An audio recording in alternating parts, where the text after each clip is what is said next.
highly armed and strategically superior M23 rebels who are supported by the reckless president of Rwanda, Paul Kagame.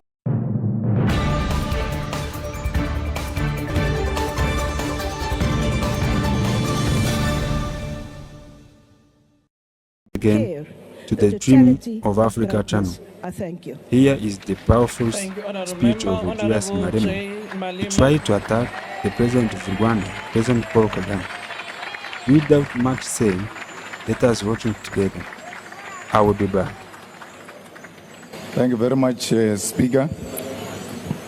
Speaker, I would like to begin by sending our condolences to the families of the 14 members of the South African National Defence Force who recently lost their lives in the DRC.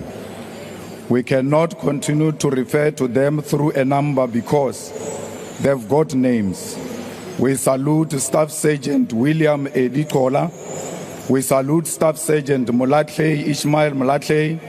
We salute Staff Sergeant Swatani Theophilus Seepe, Corporal Matumi Justice Malesa, Corporal Renae Namavulani, Lance Bombardier Itumeleng McDonald Moreo, Lance Corporal Zeke Moffat Molapo, Lance Corporal Metsi Stensley Rashishi, Rifleman Svatani Richard Chokwe, Rifleman Derek Maluleke, Rifleman Tsidiso Andres Mabele, Rifleman Calvin Louis Moari, Rifleman Muketi Joseph Mobe, Private Peter Jacobus Strido. The reckless deployment of South African troops in the DRC under the South African Development Community SADC mission in the Democratic Republic of Congo, SAMI DRC, which began in December 2023, was presented to us as a peacekeeping effort. However, the truth is that our soldiers are not there to maintain peace.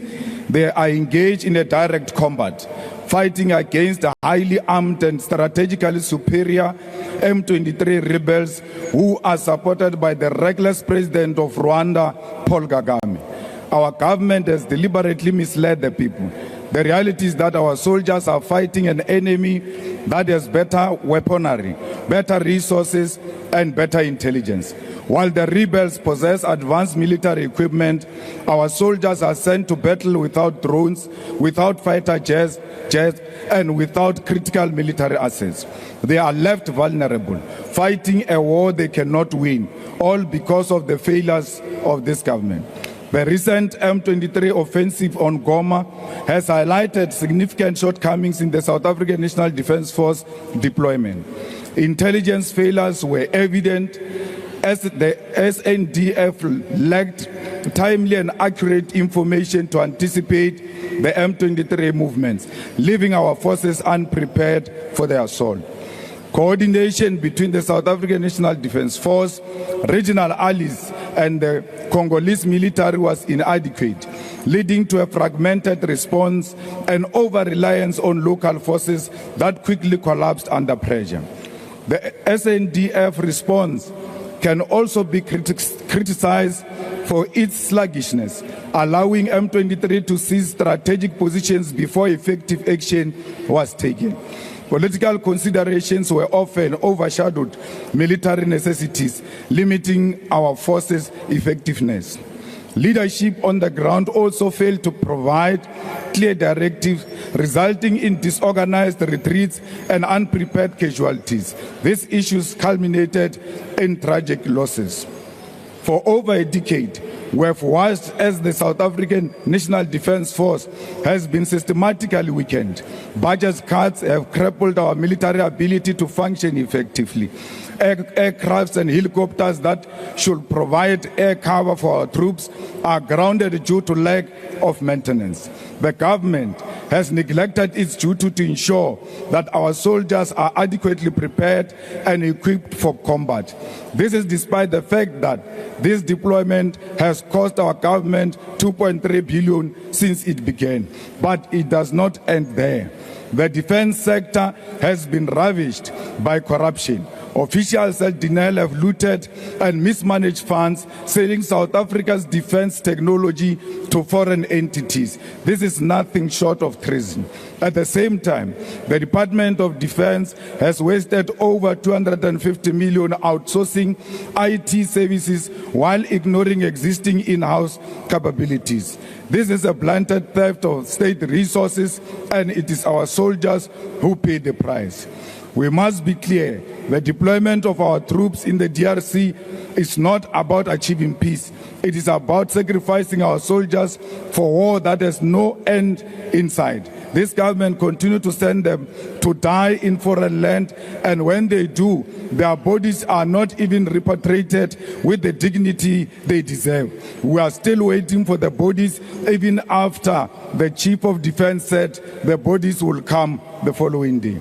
The South African National Defence Force soldiers who passed away in the last few weeks have still not arrived home, with several delays being blamed, which is unacceptable. The families of these fallen soldiers are left waiting, grieving and struggling for answers. Our troops be brought home immediately. We cannot allow more lives to be lost in a senseless conflict while corrupt politicians continue to loot and mismanage our defense resources. Bring them back home now.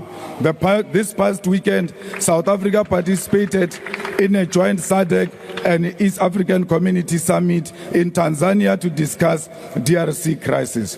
We agree that there must be ceasefire, and we agree that the chiefs of the military must come together to create a clear passage of the ceasefire. Re role now baetapele ba ANC le rekisitse bana ba rena le re tsegisha ka matekere. Thank you.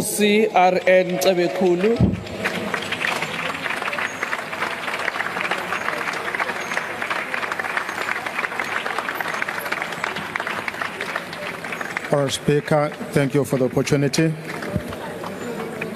The Inkatha Freedom Party is profoundly saddened by the tragic loss of 14 courageous soldiers in the Democratic Republic of Congo. We extend our deepest condolences to their families, loved ones, and the entire South African National Defence Force. The IFP recognizes the vital role the SNDF plays in safeguarding peace and stability, both within South Africa and across the region. We commend their unwavering dedication to protecting our continent and fostering peace in the DRC. The recent escalation of violence and the provocative war-baiting rhetoric are deeply concerning and entirely unacceptable.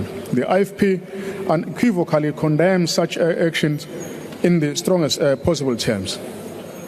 Furthermore, the IFP believes that South Africa should continue to play a strong role in promoting peace and stability among other African states, and that it should support the programs of SADC and the United Nations. Every effort must be made to find lasting peace through diplomatic engagement and negotiations. We must silence the guns. We, therefore, warn against an abrupt and uncoordinated withdrawal of peacekeepers in the absence of a commitment from all states and parties to ensure that lasting peace will be guaranteed. South Africa cannot afford another wave of influx of refugees and asylum seekers, which would be the case if the summarily withdrawal troops at a time of uncertainty, instability, and rise in hostility. Our presence in the DRC remains strategic for peace. Peace in the DRC means peace in Africa. With regards to South Africa's contribution to the SADC peacekeeping mission, we need an honest assessment of the state of the SNDF. At this time, we should caution against finding financial solutions to non-financial problems. The IFP will not prematurely call for an additional budgetary allocation to the department until a thorough assessment has been done. This has been witnessed by the findings by the SIU of how finances have been mismanaged in the department. Our position is based on the understanding that increased budgetary wrongly assumed to proportionally rise in defense capabilities, which is always the case. Despite the department's critical importance, some unpatriotic individuals shamelessly exploit and loot its budget. The IFP believes that it is time to devise a constructive plan. The road ahead requires bold leadership from all sectors of our society to ease the anxieties of peace-loving South Africans. Ngqongqoshe sithi ayibuye imizimba yabafowethu nodadewethu swelakele kuleli yazwe. Ababuye bezofihlwa ezenlo esemkhulu nesizotha nenhlonipho. Amaqhawe namaqhawakazi abeyodala ukuthula noxolo kuleli yalizwe lase DRC ukuze abantu bakhona bekwazi ukuhlala ngokuthula njengoba kwenzeka lapha nakwamanye amazwe. Izwe lethu iSouth Africa iyingxenye yamazwe abumbene ukudala uzinzo kanye nokuthula ezwenikazi lethu iAfrika. Umlando usibikela ukuthi iSouth Africa ike yaya kuleli yalizwe yaletha ukuthula eDRC kwaba impumelelo. Siyaphinda sithi dudu kwizihlobo nabathandiweyo babafowethu abalimele besebenzela emsebenzini wesizwe belapha eDRC. Sengathi kungashesha ukubuyiswa kwezidumbu zabo ukuze imindeni isheshe igcine izimfanelo zokubabeka imizimba yabo phansi ngokuthula nesizotha. Siyathokoza. Thank you very much, Honorable Kulu. Honorable Gayton McKenzie.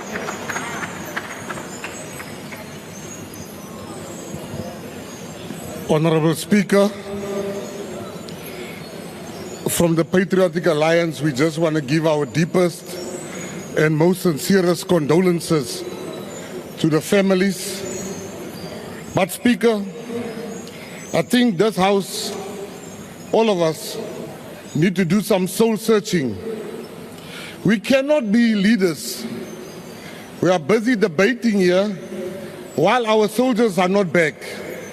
The families of the ones that died must now watch on TV, hoping to get some information. There was no rush for this debate. This debate could have been moved until we got our fallen soldiers back, and then we can come here and speak about this. Speaker, this is not the time to point fingers. We have been humiliated. We have been humiliated. We have been humiliated. And we must teach people, when you kill a South African, there's consequences. We are sitting with the highest youth unemployment in the world. Let us use this opportunity and call for conscription, Honorable President, and bring our young people and train them. And while we train them, let us go and teach M23 a lesson. Let us go and kill those that killed our soldiers. I don't know, Speaker. These ones are talking a lot here. We need soldiers. You call yourself Commissar, you call yourself CIC, we need you there. There's people that we need you to go fight. We are tired here in Parliament of toy soldiers. We want, this is war. People are dying. You are calling yourself titles here. Go and fight. I will be one of the first to join the battalion to go and fight. Let us go and get our people. And you follow me. Thank you so much Let's for go and watching. fight real fights, not just fake names of the army. I salute you. Thank you very much. Like, share, Thank you, and Honorable subscribe. the Minister of Remember, Correctional Services. Africa is watching.